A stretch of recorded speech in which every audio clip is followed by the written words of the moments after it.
what are the values of x for which the function defined by is increasing? Increasing means f prime is positive. That's what it means to increase. F prime is positive. So f prime is 3x squared plus 6x minus 9. Find the critical numbers, set that equal to 0. Greatest common factor of 3 times x squared plus 2x minus 3 equals 0. 3 times x plus 3, x minus 1 equals 0. 3 can never be 0, so he's gone. This says x is negative 3 and x is 1. Both multiplicity 1, so you know there's a change across there. So negative 3 and 1. Now you can pick a test point from each interval, that's not a problem. At x equals 0, I have 3 times 0 squared plus 6 times 0 minus 9. That's negative, decreasing. Change, increasing, decreasing, change, increasing. I only want the pluses.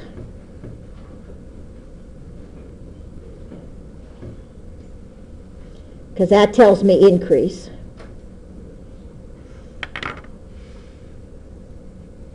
So it's minus infinity to negative 3 or 1 to infinity.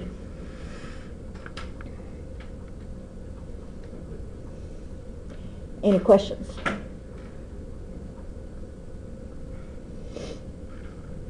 Give you f double prime in factored form. You want to know what the inflection points are, what the x values of the inflection points are. Don't want the y, only the x. And so I need to find the critical numbers. That's where x times x plus 1 times x minus 2 squared equals 0. X is 0, x is negative 1, x is 2. These are both multiplicity 1. So there's a change across there. If there's a change, that means you move from concave down to concave up to concave down. Those are inflection points without doing anything. This is multiplicity 2, so there's no change. But if you put everything on your number line,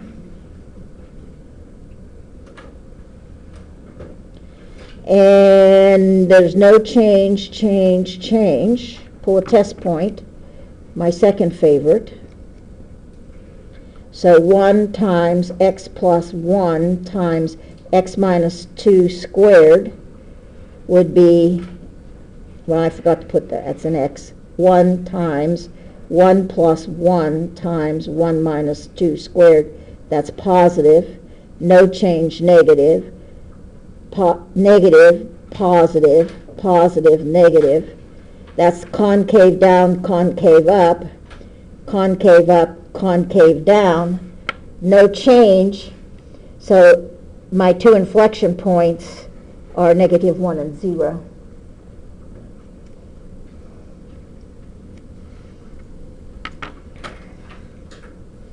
Now this is something you've not seen before, and that's okay.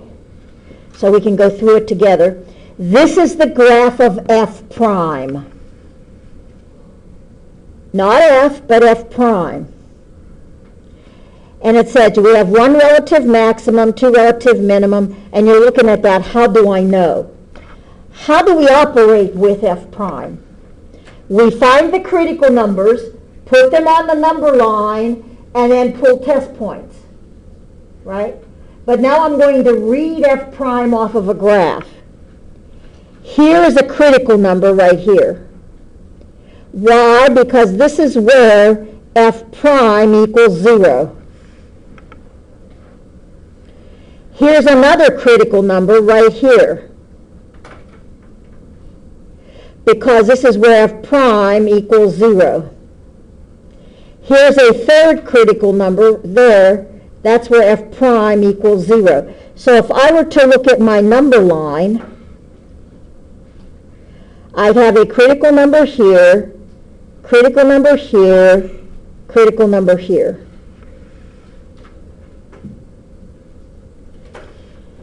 Here, f prime is negative till it gets to this critical number. Then f prime is positive till it gets to that critical number. Then f prime is negative till it gets to this critical number. Then f prime is positive afterwards. Now if I just look at the number line, negative followed by positive, that's a min. Positive followed by negative, that's a max. Negative followed by positive, that's a min. I have 2 mins, and how many maxes? 2 mins and 1 max is A.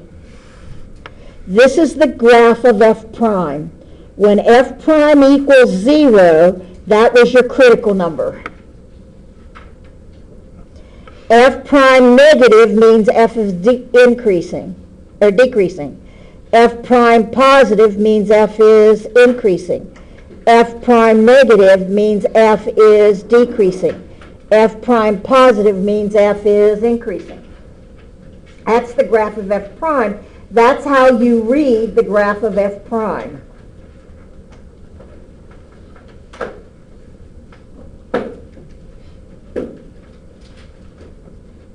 That's how you read the graph of f prime. So two minimums and a maximum.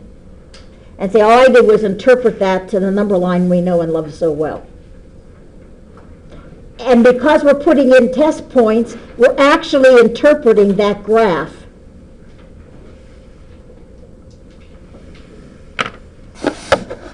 That's a tough one, I knew, because we've not done anything like that.